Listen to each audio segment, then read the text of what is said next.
Hi everyone, it's QuickyBaby and welcome back to World of Tanks, and today we've got the pleasure of watching a possible Tarantino fan, Vince Vega 79, playing in their tier 10 Japanese tank destroyer. It is the relatively new Ho-Ri 3. Now this vehicle is having a big impact in World of Tanks, even though it doesn't look like it is. This vehicle's packing the best win ratio of any of the tier 10 tank destroyers, with the most damage that any of the tier 10 tank destroyers are doing as well. However, you still don't see many of them on the battlefield. It's just like I suggested with my review of this vehicle. I thought it would be strong, but I didn't think many people were going to play it because it's not German. Most people are going to want to play the Jagdpanzer E100 or something with bigger alpha damage. However, sometimes it isn't just about having the biggest gun. If you have lots of other statistics at your disposal, then it can allow you to do crazy things like this. Yep, that is a full health tier 9 Soviet heavy tank that was vanquished from the battle in the first minute, allowing Vince Vega to do over 2,000 damage with the second shot of the game. That's probably one of the quickest 3,400 damage I have ever seen in World of Tanks. We're talking about old school WT Alpha 100 level there. Apart from this thing, it doesn't have an autoloader.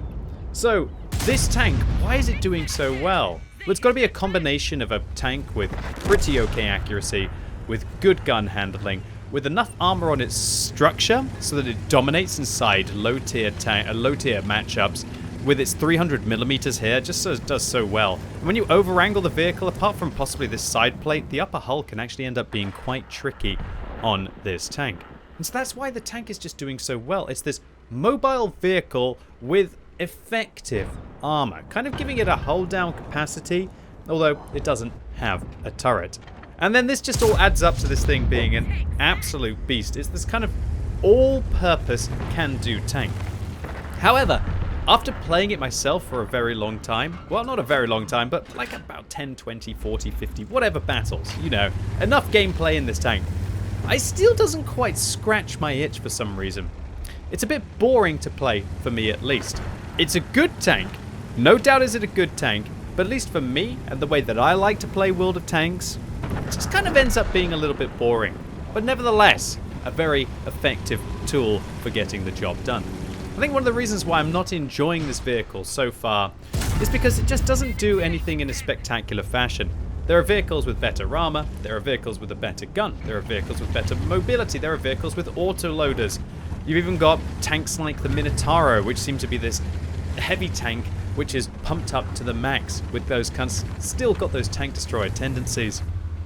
And so for the Ho-Ri 3 for me, it just ends up a little bit disappointing because it doesn't have one individual strength. But if you like all-rounders, this vehicle pretty much kind of plays a bit like this pseudo-medium heavy tank thing, just without the hull armor, but a very nice gun to compensate. And you know what, it works for the Object 268 version 4, and it seems to be working very well for the Ho-Ri 3 as well.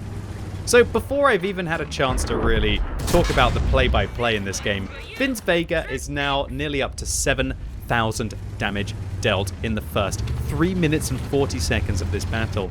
And the C-75, while they've done a significant amount of damage to Vince Vega, they're going to find out that the 149mm gun that's on the Ho-Ri 3 reloads pretty much faster, even with 700 alpha damage, than the 530 alpha damage gun on the tier 9 German heavy tank. And with that, now we're up to just under 7,000 damage dealt. This is preposterous stuff. And just how much higher is Vince Vega going to be able to go in this replay? He's going to have to go quite a lot higher.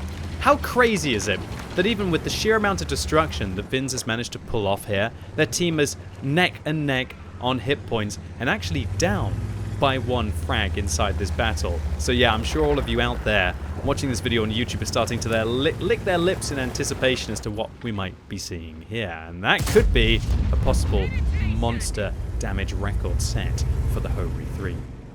So I think one of the definite strengths of this vehicle is not like a Guerrilla, where in a Guerrilla I feel like I hit pretty much every single one of my shots. And another thing that really sucks about this tank for me is the bad standard shell velocity. And I just realized, Vince Vega, you cheeky lad, I was wondering why you were sniping so well with these standard rounds. And that's because Vince Vega has put the premium rounds on the 1 key. And they have 1,150 shell velocity, which is much better than the 980 that you get on the standard rounds, which are actually on the 2 key for Vince Vega. It's a little bit more tricky to see in World of Tanks when you've got regular AP and then you've got premium AP. It's just a thicker, bolder, red line, and usually that's the kind of red line that you're going to be causing to your opponents, or at least they're going to be seeing flashing red on their screen when they're hit by copious amounts of premium ammunition. But that's definitely one of the things that I haven't been enjoying about this vehicle, is that unless you load the gold, it does feel as if your shell velocity at long range makes it quite tricky to be able to hit shots consistently. The standard rounds on the Gorilla, for example, are 1,200, which are only 50 meters better than the premium rounds on the Ho-Ri 3. And so this tank does feel that it's actually quite pay to win with that regard. And Vince Vega clearly showing that they have a briefcase of gold or deep pockets here, that they're able to just fire a copious amount of these premium rounds without batting an eye. Alright, Minotauro, lower plate, actually ends up ricocheting there. I'm really interested with Vince Vega's zooming. You've seen that they do actually have the 16 times zoom enabled as they were using it earlier on the battle. However, now they're only using kind of like a 4 or 8 times. Maybe they've got better eyes than me, but I do feel like sometimes in World of Tanks I end up zooming in probably more than I have to be able to probably not have to squint so much at the screen. Just get glasses, QuickyBaby. Should have gone to Specsavers and this and that. But yeah, let me know whether you feel that Vince Vega is aiming in more than you usually would do or less than you usually would do inside World of Tanks throughout this replay in the comments down below. Okay, so having not really handled that Minotauro, Vince managed to turn around and deal with that cheeky T-54 lightweight who managed to put a sneaky shot into them. And now Vince is going to go and make their way up onto the slope, I guess to try and deal with these vehicles in the center. Although it can be quite dangerous with the Centurion 7-1, but luckily their Char Future 4 is going to go and deal with it. So Vince shuts down the Tier 10 American medium tank, and now baiting the UDES into shooting their superstructure. The UDES 16 doesn't get more than 300 millimeters of penetration on its premium rounds, at least the Tier 10 does, and I think the UDES 16 is only packing like about 260 on its premium rounds, meaning they stand no chance of being able to go through this 300 millimeters of structure armor that the Ho-Ri 3 has. And so that allows Vince to quickly pick them apart without having to risk their HP. And when you play this tank, it's quite often about knowing how much penetration your opponents have with regards to their premium rounds as to whether you are successful or not in this tank. If you know that they've got about 280, you should be safe most of the time. The problem with this structure is that it's incredibly flat. In fact, it's completely flat if your opponents are aiming at it from the front and not aiming at it from some funky angle, which means that it's just 300. And with the way that normalization works in World Tanks with 2 degrees on APCR or 5 degrees on AP rounds, that more or less normalizes out your armor even if you are using your gun depression on this tank. So you've got to watch out for that as well, as there's pretty much no difference between the flat surface and 5 degrees, or there is no difference when your opponents are firing AP. The structure on this tank does do better against heat rounds because of that, because remember, heat will have no normalization at all. So Vin's confident here with the 4 times zoom into the back of the Minotauro, trading very effectively against the Tier 10 Italian tank destroyer, now putting their team right back into this game. And it looks like it's a 2-horse race here, with Vince Vega's Char Future 4 on their team also picking up 5 kills as well. Can you imagine doing 11,000 damage in World of Tanks and only having 5 kills in the battle? Usually when we see damage results like this, it will be at least a Top Gun. This will be a complete robbery. I'm sorry, I got... How many more kind of references to Pulp Fiction can I try and get into this commentary today? If Vince Vega isn't able to pick up a Top Gun. Alright, so the Jagdpanzer E100 clearly caught out, expecting the Char Future 4 is going to flank them.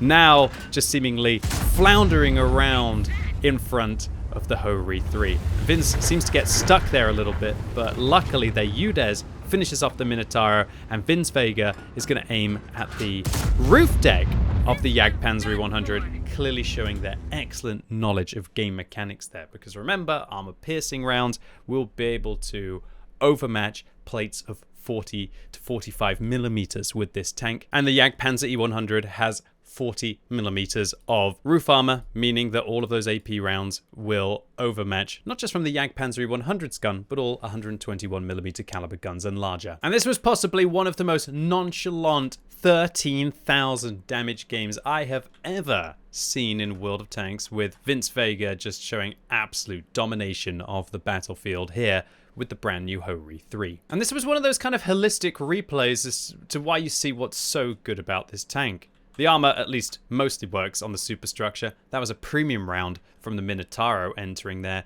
which allows you to put so much pressure up on your opponents. When they were located fighting the UDES and fighting the M48, that's just something that a Guerrilla couldn't do. But to have a Guerrilla-esque gun, although it definitely is slightly worse, while having decent mobility and importantly, that darn decent structure, combined with the outrageous damage per minute that this vehicle has, even without using the high explosive rounds, which are very proficient in their own right, it's no wonder why the Ho-Ri 3 is dominating the battlefield currently. And at least for now, it doesn't really seem that that's going to be a problem, as the Ho-Ri 3 is far from the most popular tank at tier 10 TD. And also, with any new tank, the initial statistics that we have are going to be skewed by the fact that only the experienced players, well, mostly only experienced players, will be playing it initially. You know, the sweaty nerds like me that will spend free experience to rush up the tech tree and then get all of the field mods to play it perfectly with great crews from day one. Eventually, slowly but surely,